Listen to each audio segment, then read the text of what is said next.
Inawat na nangahamon pa, gustong ulamin ni Zion ang kalaban. Kinawawa ni Williamson, hindi rin nakaligtas si Jordan Clarkson. Double-double for Kabayan JC. Pelicans versus Utah Jazz. Great start for Jordan Clarkson. 8 points sa opening frame mula sa range ni Damian Lillard to beat the buzzer.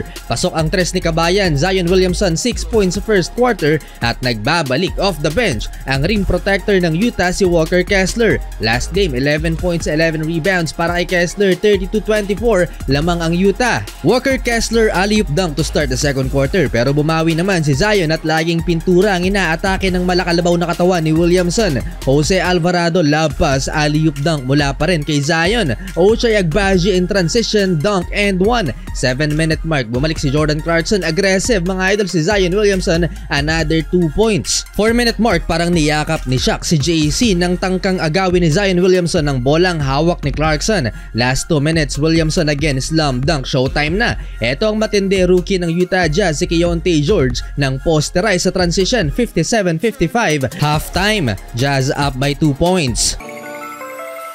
Third quarter, nagalit si Zion Williamson dahil sa no-call play na to na nangyari 2 minuto na magsimula ang second half. Na-technical ang former number 1 pick at masama ang tingin sa official. Jordan Clarkson, good vibes naman, natawa nang salpukin niya ang malapader na depensa ni Jonas Valanciunas. Dikit ang laban mga idol, hindi magawang makalayo ng Utah Jazz sa Pelicans. Walker Kessler blocking shot. Solid ng playmaking ni Clarkson dahil maalat ang shooting ni JC, bumawi na lang sa assist si Kabayan at sa loob ng 3 quarters nagtala na ng 9 dimes si Clarkson at only 1 turnover. Ganda ng feed niya kay Walker Kessler. 1 assist away na lang for JC, double-double na. Tabla sa 88 ang talaan sa pagtatapos ng third quarter.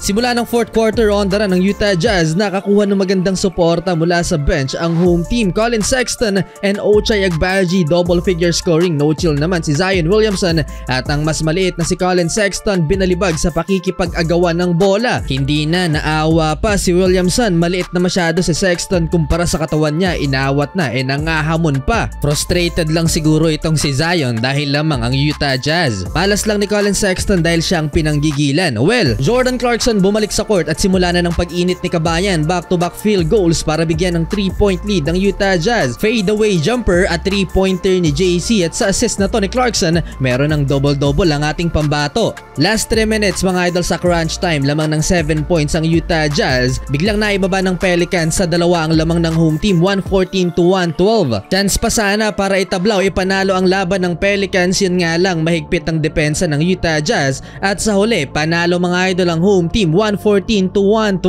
Double-double for Jordan Clarkson.